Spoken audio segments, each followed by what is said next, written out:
Good afternoon, everybody. I'm Joe Mazza, First Selectman of Guilford. I'd like to welcome you to our fantastic historic green on this beautiful day. The reason why we're here is to discuss the state budget situation and how it affects all of our towns.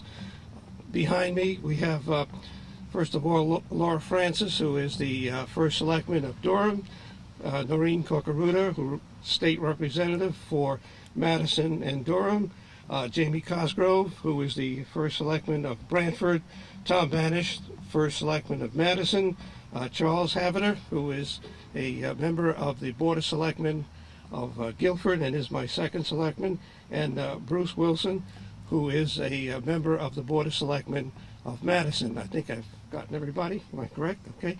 I'm going to start off and discuss how, in a very brief way, how this executive order will impact the town of Guilford. We're going to lose about $3 million in the town of Guilford. Now, Guilford does not get a lot of money per se, but it's all relative. And the biggest hit on that $3 million is going to be for the ECS grant, which is our education funding. And it's kind of unfair that the governor has hit towns like Madison, Guilford, Brantford, and Durham. And we are well-managed towns, and we feel we're being punished because we have managed our towns very well financially. And we have made the hard decisions that the governor and the legislature failed to make in running the state of Connecticut. We have made the hard choices. We have dealt with our unions, and the governor has failed to deal with his unions. And now he's taking it out on our towns. And the Republicans have recognized that. And the Republicans in the state legislature, with some votes from the Democrats, have seen that. And they have produced a budget which we feel is good for all the towns and all the cities. And we encourage all the legislators to come together in a bipartisan way and to override the governor's veto. So that's why we're here today. And with that said, I'm going to turn it over to my colleagues. Thank you. Tom. Thank you, Joe.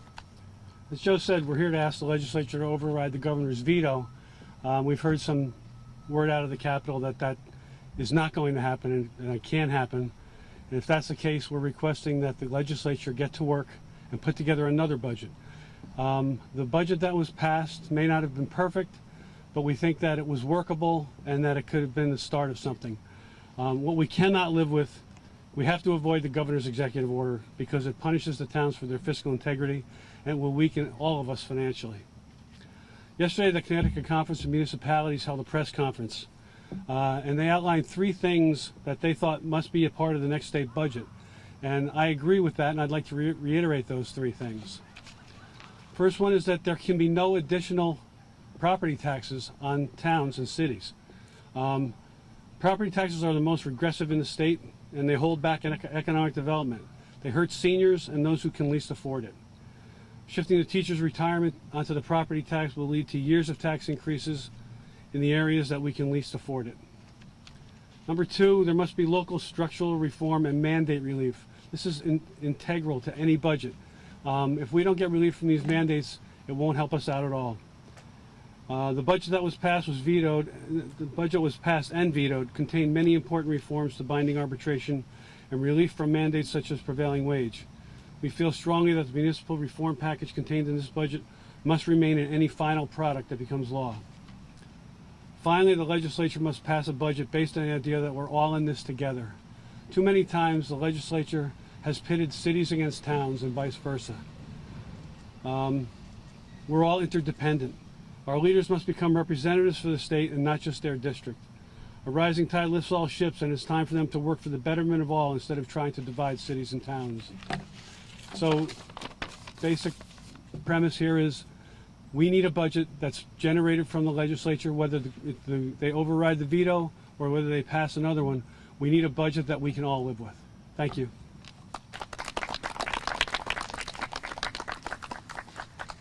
Good afternoon. I was asked to briefly describe the impact of lack of a state budget has on municipalities. So today I'm here to tell you a little bit about what's happening in Durham. Now, Durham's a little different than some of my colleagues behind me. We are part of a regional school district. So we are, under the governor's executive order, scheduled to lose about $4 million. To the town of Durham, that equates into about $6 million. Can you imagine getting a bill from your municipality that raises your mill rate by 6? That's a 22% increase. So how does a town react to that overnight? Well, you look at your own budgets to see where you can cut. Well, the town of Durham's budget for town services is $6.5 million. How does any municipality cut more than half, almost 60-70% of their budget? It's impossible. So then you'd go to your school district. Well, when you're part of a regional school district, a budget is passed at referendum and becomes a legal document, and a legally binding budget. In order for the school district to change that budget, we have to go back to the same process by which it was approved, and that means a public hearing and another referendum. So my point is this: municipalities cannot easily adjust to these level of cuts overnight without looking to burden our taxpayers.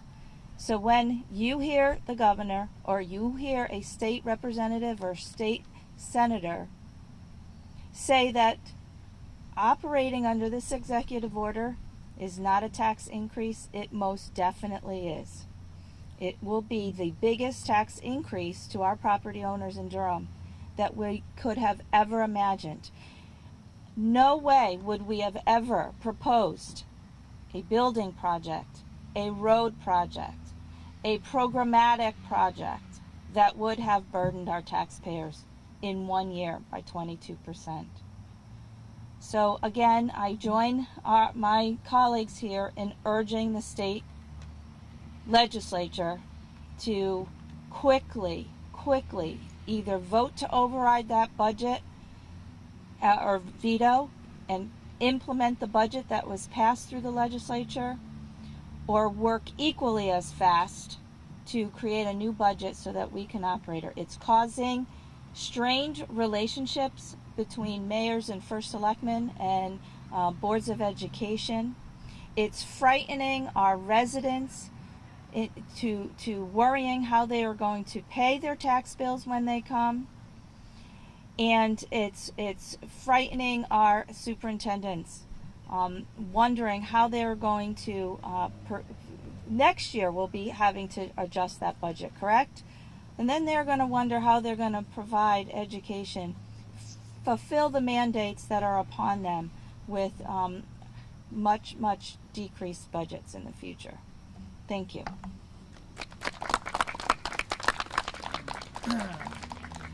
Jamie Cosgrove, First Selectman of the Town of Brantford. I echo the thoughts and comments from my colleagues. And we are well-managed towns, and we shouldn't be punished for being well-managed towns. Just quickly, the bottom line is, we all know we're in a fiscal crisis in the state of Connecticut. But municipal aid did not create that fiscal crisis. It's the unfunded liabilities that have created this fiscal crisis. Therefore, cutting municipal aid to the towns, whether it's through education or other funding that towns receive, is not a sustainable solution. It's not a solution. To truly have a solution to address the needs within our state, we need to address the root cause, which is our unfunded liabilities. So until we take true measures to address those needs, we're going to continue to perpetuate this crisis year in and year out throughout the state. So we need to all recognize that this needs to be addressed. Therefore, this will remain a viable state for citizens to live in, to raise a family, to work, and to provide confidence to the business community that this is a state that they ought to grow in and stay in and move to have their business. So we need to work together towards that end. Thank you.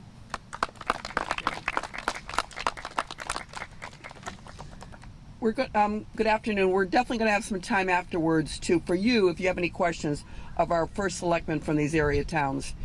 You know, this has been an interesting budget year to say the least. I mean, I'm in my 7th year, and it certainly was. But we all saw it coming, and I think one of the reasons that's really driving it, and I think people that are up in Hartford know this, is the dynamics of the General Assembly have changed. No longer does one party have such a majority they can pass just about anything. No longer are our legislators not going to listen, most of us listen to our chief executives of our towns telling us they need help. We've been saying this for years, and it's been ignored. This year, the Senate Democrats never put a budget out, ever. I'm on appropriations, and we went through the whole budget process, and that last meeting in April, when we normally would be expected to put a budget out, the Democrats couldn't deliver the votes to pass that budget. It was a budget that I helped work on, but at some point, when you saw the $400 million that the governor was going to pass on to our municipalities and teachers' pensions, when there was no effort to find a way to fund that their budget ignored that $400 million. It was $400 million out of balance. They never addressed it. They were going to do it further down the road. I knew I couldn't support that. I knew my constituents and certainly my first selectmen never expected me to support it. The House Democrats came out in June with a budget at the last minute, but they didn't even have votes to carry it. It was within, I think we got it in a day and was expected to vote on it. It was $40 billion, and they didn't have the votes to cover it. So we never voted for a budget this year.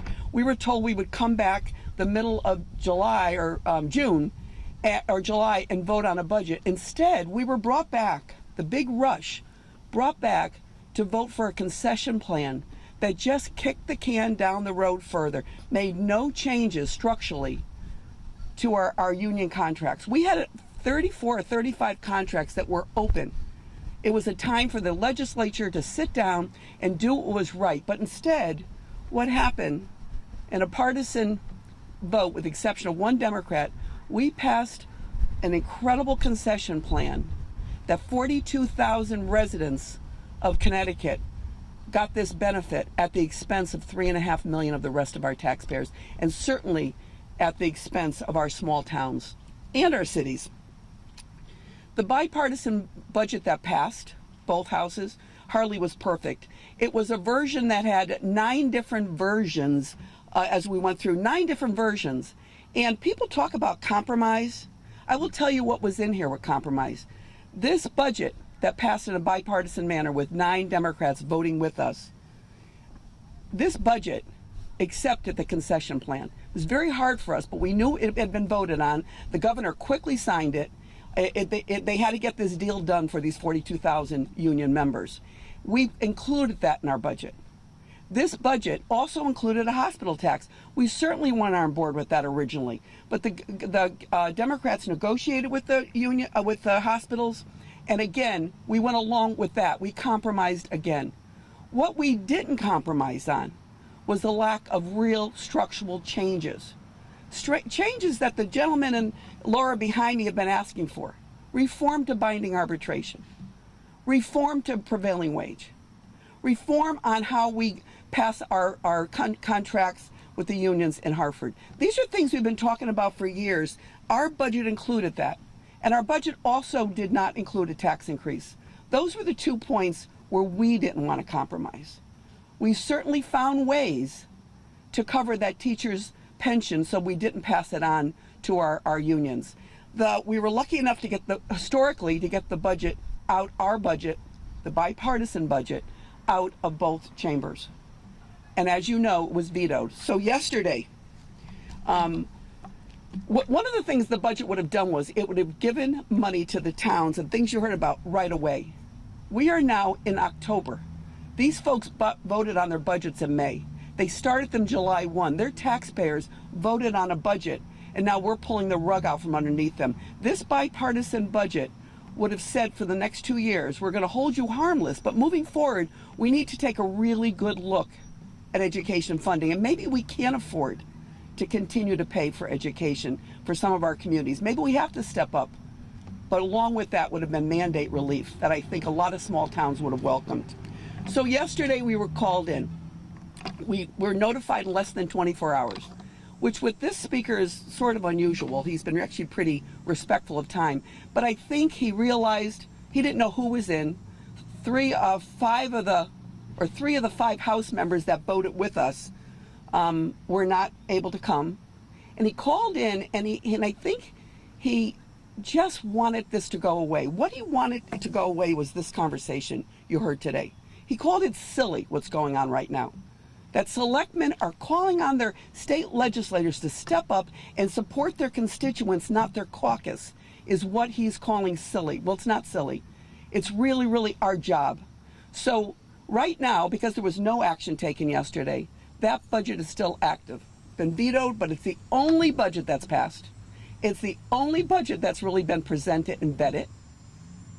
And I think now what you're hearing now is we're going to just keep building momentum, and hopefully, I know it's a long shot, but hopefully we will have an override. And right now the conversations continue on this budget, on a budget. And I would hope this bipartisan budget is the seed of that, not the executive order that has cuts that are not sustainable to our small communities.